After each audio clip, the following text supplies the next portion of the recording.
गृहनिर्माण विभाग, गृह विभाग तसेच नगर विकास या विभागांच्या मागण्यांसंदर्भात बोलायला मी उभा आहे। अध्यक्ष महोदय, एकूणच गृहनिर्माण हा विशेषतः आमच्या मुंबईकरांसाठी खूप मोठा विषय असला तरी त्याच्या सर्व पैलूंबद्दल न बोलता काही ठळक मुद्दे हे या ठिकाणी आपल्या समोर मांडणार आहे। अध्यक्ष महोदय, आत्ताच सन्माननीय सदस्य सदा सरवणकर साहेबांनी झोपडपट्टी पुनर्वसन प्राधिकरणाबद्दल जो मुद्दा मांडला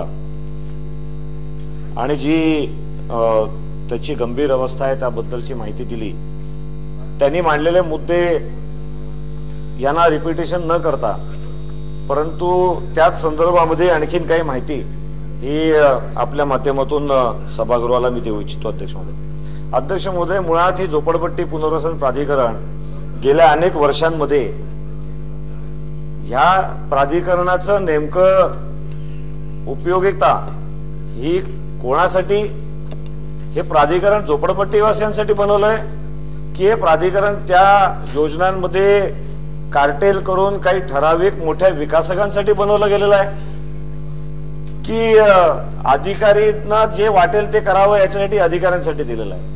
हा अध्यक्ष महोदय प्रश्न पडावा अशी गेल्या अनेक वर्षांची अवस्था या प्राधिकरणामध्ये।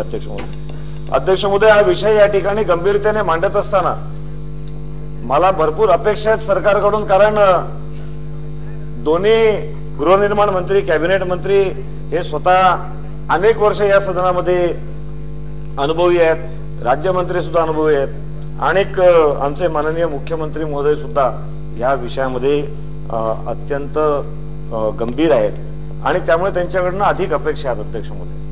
अध्यक्ष महोदय, हा झोपडपट्टी पुनर्वसन प्राधिकरणाच्या वेबसाईटवर आपण जर का गेलात आणि त्यांनीच त्यांच्याबद्दल दिलेली जी माहिती आहे ती माहिती जर का आपण वाचली तर आपल्या लक्षात येईल की मी हा प्रश्न का उपस्थित केला की ही झोपडपट्टीवासियांसाठीची योजना आहे की विकासकांसाठी आहे। अध्यक्ष महोदय, 3 प्रकारच्या योजना आहेत एसआरएच्या। 3310च्या अंतर्गत योजना होते, 3.11च्या अंतर्गत योजना होते, 3314च्या अंतर्गत योजना होती।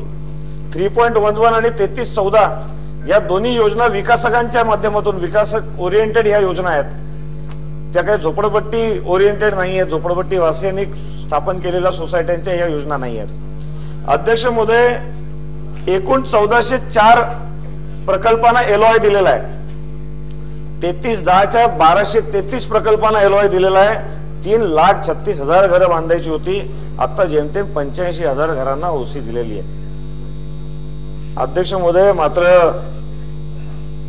3.11च्या योजना आपण पाहिल्यात तर 1,26,000 घरं बांधायची होती, त्याच्यापैकी 1,24,000 अप्रूव्ह पण झाली आणि 75,000 ओसी आलेली आहे। 8,500 घरं बांधायची होती 3314 मध्ये, 8,200 अप्रुव्हल मिळालं, 1,992 ओसी सुद्धा आलं।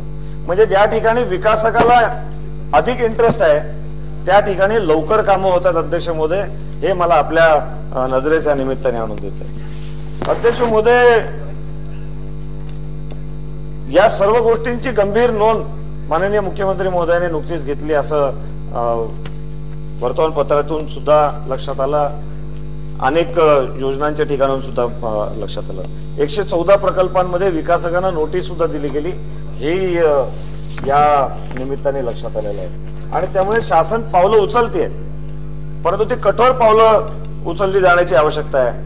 आणि मी जसं म्हटलं की खूप अपेक्षा आपल्याकडून आहेत आणि त्यामुळे काही फॅक्ट्स, काही गोष्टी आपल्या माध्यमातून मंत्री महोदयांच्या नजरेस आणून देऊ इच्छितो। अध्यक्ष महोदय, विकासकांनी काम सुरुवात केलीच नाही अशा काही योजना अडकलेल्या आहेत। विकासकांनी रिहॅब बिल्डिंग बांधायला सुरुवात केली, लोकांना प्लॉटवरनं बाहेर पाठवलं, भाड्यावर बाहेर पाठवलं, आता अर्धवट काम सोडून पळून गेलाय, भाडंही देत नाहीये आणि प्रोजेक्टही चालू नाहीयेत, अशा अनेक प्रकल्प रखडलेले आहेत। विकासकांनी रिहॅब बिल्डिंग बांधली, विकासकांनी संपूर्ण सेल एरिया बांधला, सेल एरिया विकून निघून गेला, परंतु एलओआयच्या कंडिशन्सच्या अनुसार ज्या फॅसिलिटीज द्यायच्या आहेत, ज्या सुविधा द्यायच्या आहेत त्या मात्र दिलेल्या नाही आहेत आणि त्यामुळे आणि मधूनच पळून गेलेला आहे।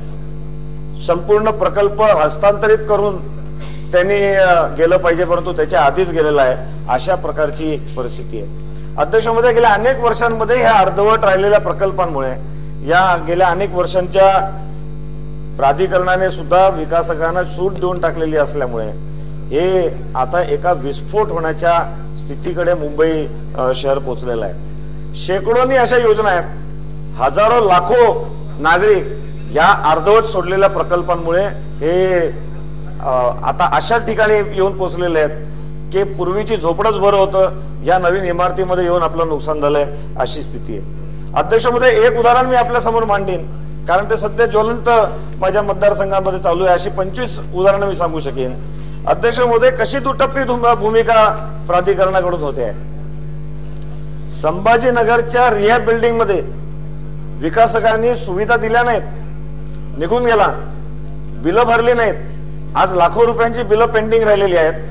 महानगरपालिका येऊन पाण्याचं लाईन कापते, रिलायन्स कंपनी येऊन वीज खंडित करून जाते, परंतु त्याच संभाजीनगरच्या सेल बिल्डिंग मध्ये 52 कोटी रुपये महानगरपालिकेचं असेसमेंट प्रॉपर्टी टॅक्स भरणं बाकी आहे, त्याच्या केसाला धक्का लागत नाही। अध्यक्ष महोदय, सेल बिल्डिंग दिमागात उभी आहे, तिकडे कुठलीही अडचण नाही, तिथे कधी एसआरएचा अधिकारी जाऊन काही विचारत नाही की बाबा तुम्ही विदाउट ऑक्युपेशन कसं काय वापरताय, परंतु रिहॅब बिल्डिंगचे मात्र एकही प्रश्न सुटला जात नाही। अशी स्थिती ही संभाजीनगरची आहे। ही अशा उदाहरणं आपल्याला शेकडोनी मिळायला लागतील अध्यक्ष महोदय।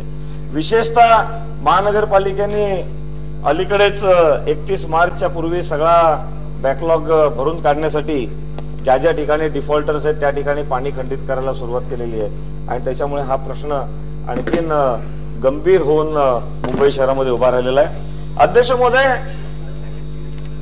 कायद्यामध्ये प्रोव्हिजन्स आहेत, झोपडपट्टी पुनर्वसन प्राधिकरणाच्या कार्यपद्धतीमध्ये 3310च्या प्रोव्हिजन्स आहेत, स्लम ऍक्ट मधल्या प्रोव्हिजन्स आहेत, त्याच्यानुसार झोपडपट्टी पुनर्वसन प्राधिकरण विकासकाला कळवतं की हे तू रेंट भरलेला नाही, तू रेंट भरलं पाहिजेस, या ठिकाणी तू बिलं भरलेली नाहीस ती भरली पाहिजे, परंतु विकासक त्या सगळ्या यांच्या पत्रव्यवहारांना केराची टोपली टाकतो।